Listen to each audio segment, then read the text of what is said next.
Hello and welcome back to the competitive biography of Emanuel Lasker.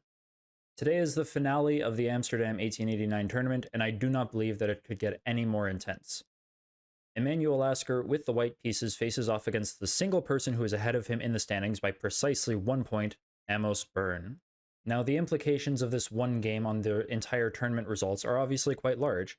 If Lasker manages to topple his opponent, who is currently on a 6-game winning streak after defeating Amos Byrne in the previous round, he would tie for first in his first ever international tournament. Of course, were he to lose, he would have to settle for at least shared second and third, and potentially even shared second, third, fourth if Louis Van Vliet wins his game. So the results of this game are tremendous on the overall tournament standings. Before we can get into that, of course, we have to talk a little bit about Amos Byrne. We did see him a couple of videos ago, but I didn't go into any detail about his backstory, so let's do that now. Now, Byrne's career is very strange. His first ever high-profile event was the 1870 British Chess Association Challenge Cup, which he tied for first. He would go on to lose the playoff, but still, tying for first in your first ever rather important tournament is quite the success. But after this, that's more or less all we heard from him for over 15 years. The only times his name ever came up were in events that included his chess club, the Liverpool Chess Club, as previously mentioned, or in events held by the Counties Chess Association, which was a smaller in scope association than the larger British Chess Association, but they were somewhat more regular in these years. Now, during this time, Byrne was far and away the strongest player in the Counties Chess Association. For example, here's his attempt at the 1876 championship. This was his third time winning the event in, I think, 4 attempts, if I've done my math right. He was far and away the best player, it's not even close.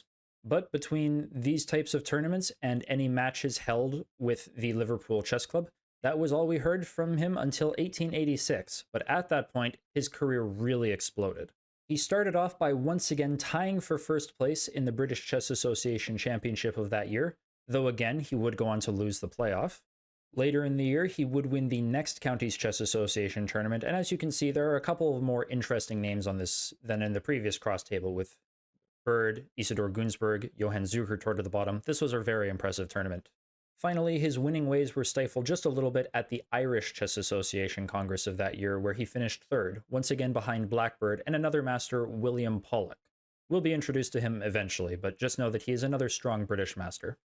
Moving on to 1887, he, for the third time, tied for first place at the British Chess Association tournament, and this time he drew the playoff, so he and Gunsberg split the overall first prize. 1888, he was slightly less successful. As we already saw, that was Gunsberg's tournament to win, with Byrne coming in 5th place overall. Still a reasonable result. Now we get into 1889, the year we're currently interested in, where he's had a very busy schedule. First, he righted his wrongs at the Irish Chess Association Congress and defeated Pollock this time around to take first prize. At the recently concluded New York tournament, he took 5th, very respectable overall. And finally, at the Breslau tournament, what I consider to be his most impressive result thus far, he came in clear second. Still a 1.5 behind Tarrasch, of course, that was his tournament to win, and that's a very legendary accomplishment. But finishing in clear second at this type of tournament is an absolutely outstanding accomplishment for Byrne, no questions asked. And now that brings us here, where, as you can see, Byrne has had an incredible run at the Amsterdam 1889 tournament. Again, 6-game winning streak, in clear first place heading into the final round. But both players' fates are more or less in their own hands.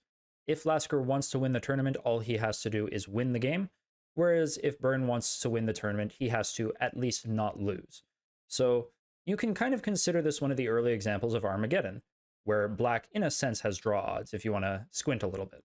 Anyway, that is more than enough backstory for what is the most important game of the entire tournament, so let's get right into it. Emanuel Lasker, with the white pieces for this all-important game, once again opens with e4, and Byrne responds with the French defense, e6. d4, d5, and Lasker goes for the exchange on d5. Bishop to d3, knight to f6, knight to f3, bishop to d6, and both players castle. Now this position has been played hundreds of times, of course. While the draw rate is understandably very high, there are certainly ways to go for the win here. For example, the legendary Paul Morphy has played the move knight to c3 in this position.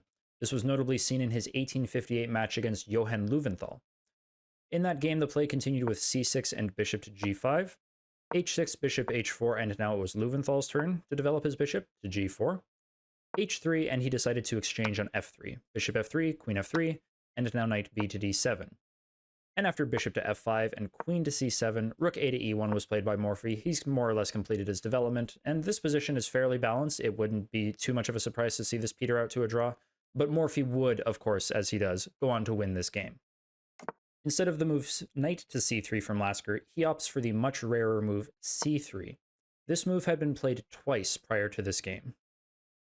Now, the Austrian player Josef Noah in this position tried the move bishop to g4 against James Mason at the London 1883 tournament. Bishop to g5 was played, and after knight b to d7 and knight b to d2, symmetry was established with c6, and this game would ultimately be drawn. Now, since I've not yet talked about Joseph Blackburn in this game, I will add that he played the move knight to c6 at the Nuremberg 1883 tournament against the player Max Lang. After queen to c2, knight to e7, Lang here went for this move knight to h4. He eschewed his development for a kingside attack. Blackburn defended it with knight to g6, and after knight to f5, he allowed his bishop pair to be taken with rook to e8. Knight captures d6, queen captures d6, and f4, but this allowed Blackburn access to the e4 square.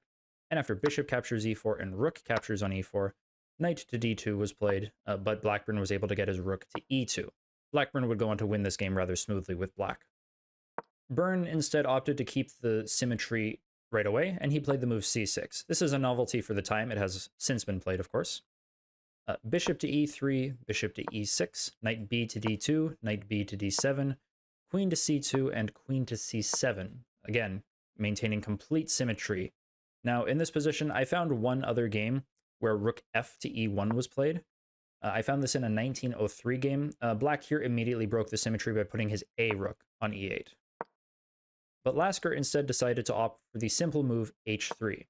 This move is the novelty, and so it's as of move 11 that the players are playing a unique game. Now, in this position, h6 is a perfectly safe move. Burn decided to go for something a little bit more direct by playing the move bishop to f4, very clearly offering a trade of pieces. Lasker says that he'll trade, but on his terms, with rook a to e1, and Burn believes him and plays the move rook f to e8. Now, bishop captures on e3 does immediately look a little bit scary, as after rook captures on e3, white is going to get to the e-file first. I don't really think that black has anything to worry about, though. Rook f to e8, rook f to e1, and now you can simply play rook to e7. This bishop ensures that nothing's going to happen before black is able to get their other rook over to the e-file, and I think that this is pretty reasonable, nothing to worry about here. But rook f to e8 is a move that really invites Lasker to create some complications that I don't think Burn would really like. Knight to g5 is a move that really puts black to the sword and, in a sense, punishes them for not playing h6 when they had the chance. Bishop captures on g5, bishop captures on g5 is a position where I can easily see white simply throwing the f-pawn up the board and going for a kingside attack. This would be kind of scary. And if you play h6 here, then we're allowed to trade on the e-file. Knight captures e6, rook captures e6, bishop captures on f4, queen captures on f4, rook captures e6, f captures e6, and now black has this weak e-pawn they have to defend for the entire game. White simply plays rook to e1. They have an attack target, and I really would not want to be playing this position as black. This just looks absolutely miserable for no good reason. However, Lasker did not play the move knight to g5. He instead allowed the exchange by playing the move bishop captures on f4. Okay, queen captures f4, and now knight to e5. Okay, it's a very strong square for the knight. The problem here is that if Lasker wants to win the game, this is not the way to do it, because believe it or not, black has a forced draw in this position. So because there isn't going to be a better pause the video moment for the rest of the game, what I want you to do, pause the video, see if you can find the forced sequence that black has here to ensure a drawn game. All right, 3, 2, 1, let's get sacrificing. Bishop captures on h3 is the move. If you accept, you don't really have anything else. G captures h3. Now knight captures on e5 from black.